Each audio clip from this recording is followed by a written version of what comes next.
Olá, eu gostaria de falar sobre a proposta do candidato Jair Bolsonaro a respeito da segurança pública.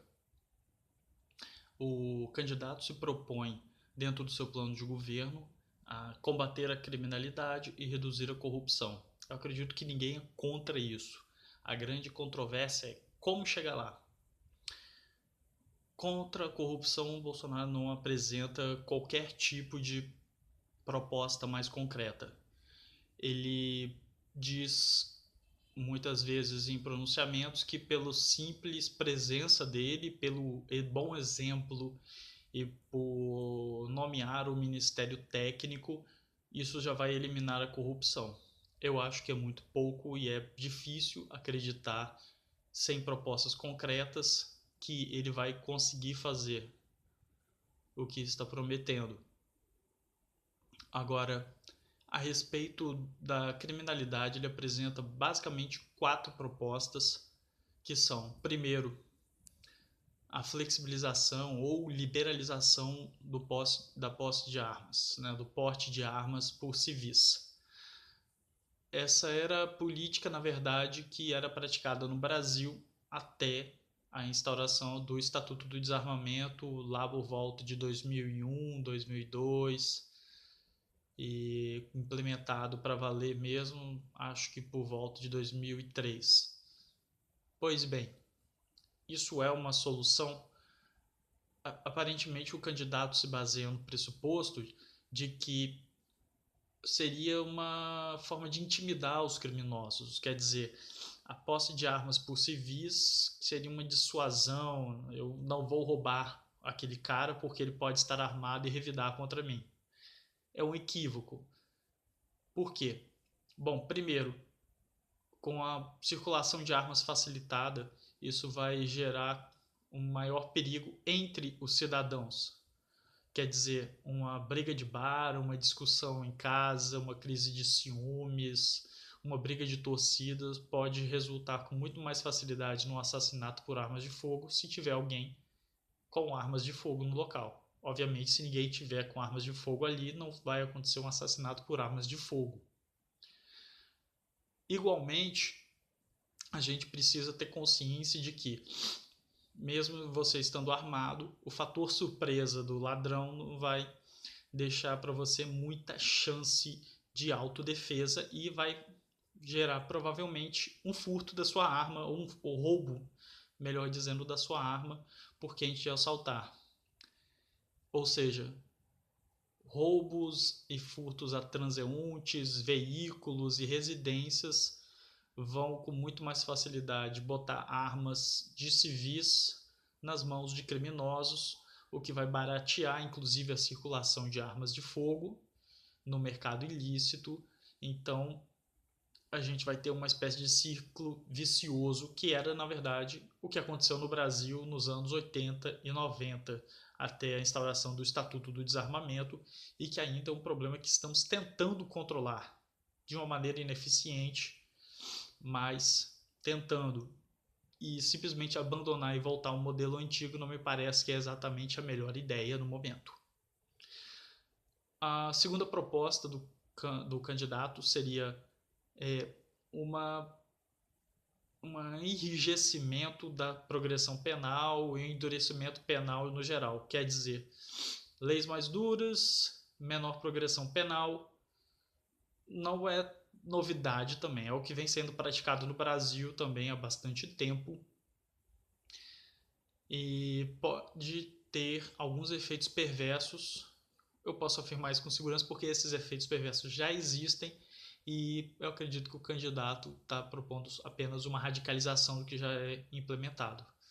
Então, essas leis mais duras vão gerar um aumento do encarceramento e vão tirar da administração penitenciária ferramentas de controle que são as formas de progressão penal. Na verdade, são incentivos ao bom comportamento e a participação do preso em programas de ressocialização, como educação, trabalho e etc. Isso vai criar uma bomba relógio que vai cair no colo dos governadores, que no final das contas são os responsáveis por administrar 99% da população carcerária do Brasil, e nos bolsos dos contribuintes, que são quem custeia no final das contas a construção, a produção e manutenção das vagas carcerárias. Então, o que vai acontecer? Provavelmente um aumento da anomia. A gente já tem um déficit de vagas muito grandes, quer dizer, o Brasil aumenta a população carcerária num ritmo muito maior do que consegue produzir vagas.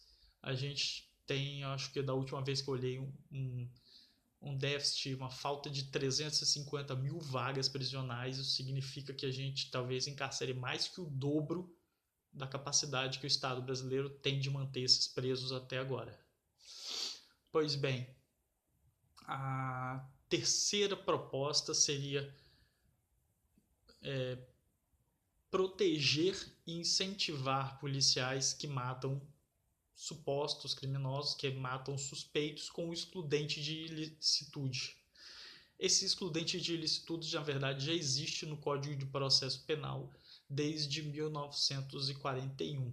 É o chamado de excludente de ilicitude do homicídio, em função do cumprimento do dever legal e legítima de defesa de si e de terceiros. Então, aí vocês me perguntam, então o que isso está fazendo a proposta do candidato, se na verdade isso já está instituído? Eu encaro que ele vai reforçar isso. Atualmente já é um problema grande a ideia do auto de resistência ou resistência seguida de morte, que é investigada pela corregedoria ao invés da polícia civil ou de algum órgão independente, e que com isso muitas vezes a investigação é enviesada por corporativismo ou por falta de recursos das corregedorias. O que talvez possa ser interpretado por essa promessa é transformar o excludente de ilicitude numa verdadeira garantia de impunidade. Ou seja, vai ser uma promessa de que assassinatos cometidos por policiais não sejam investigados por órgãos judiciais ou de controle interno ou externo da polícia. Qual é o problema que isso pode trazer? Todos. Por quê? Porque se não há investigação, a gente não sabe as circunstâncias e as motivações dessas mortes. Então, é muito provável que nesse excludente de ilicitude caiam execuções sumárias, quer dizer, assassinatos de pessoas que já estavam presas, imobilizadas e desarmadas. E, além disso, motivações bem duvidosas e questionáveis, por exemplo, tentativas de extorsão, queimas de arquivo, produtos de despreparo e incompetência policiais, descontroles emocionais dos agentes públicos e por aí vai. Isso provavelmente beneficia o mal policial e prejudica o bom policial. Por quê? Porque sabendo que vão ser executados, vão ser assassinados sumariamente e não presos e julgados segundo as leis, os criminosos provavelmente vão resistir com muito mais afinco à prisão. Ou seja, trocar tiros com a polícia. Ser policial vai ser muito mais arriscado com isso. Apesar de o discurso prometer que vai ser uma salvaguarda, uma proteção jurídica ao policial, na verdade isso vai transformar ele numa espécie de soldado raso, uma bucha de canhão em guerras particulares. E a quarta proposta é transformar movimentos sociais em terrorismo, especificamente tipificar como terrorismo a ocupação de imóveis. Bom, acho que em primeiro lugar eu tenho que dizer que eu sou totalmente contra a lei antiterrorismo. Acho que foi um tremendo erro do governo Dilma Rousseff propor e sancionar essa lei, apesar de ter garantido algumas exceções e ressalvas que mantiveram ainda uma proteção aos movimentos sociais contra uma criminalização total. A lei antiterrorismo garante uma espécie de carta branca ou cheque em branco para agentes públicos que às vezes podem utilizar com propósitos políticos, como ocorreu, por exemplo, no processo por terrorismo contra alguns muçulmanos brasileiros que, enfim, foram vigiados pela Polícia Federal falando bobagem no WhatsApp. Eu acho que se a gente começar a considerar que falar bobagem, lançar bravatas no WhatsApp e no Telegram e outros programas de comunicação for crime, a gente vai ter que enquadrar talvez algumas dezenas de milhões de pessoas do Brasil. Bom, e tem mais um detalhe. Se a gente considerar a ocupação de imóveis urbanos e rurais como terrorismo, a gente talvez não sabe onde vai acabar. Por fim, tem, claro, um pouco além da questão jurídica, essa que é a questão mais material e concreta, quer dizer, enquanto houver pessoas sem casa, casas sem pessoas, trabalhadores sem terra e terras não trabalhadas, ocupar é um direito e desapropriar os imóveis e as terras para fins de reforma agrária e urbana é uma obrigação do Estado, de acordo com a norma constitucional de função social da propriedade. Então, para concluir, eu quero dizer que o plano do Jair Bolsonaro não traz nenhuma ideia nova, nenhuma novidade na questão da segurança pública e do controle da criminalidade. Ele repisa e promete radicalizar ideias velhas que já estão estabelecidas e que têm produzido resultados perversos. E não custa lembrar, insistir no mesmo, nas mesmas ações, buscando resultados contrários, só tem um nome, é estupidez.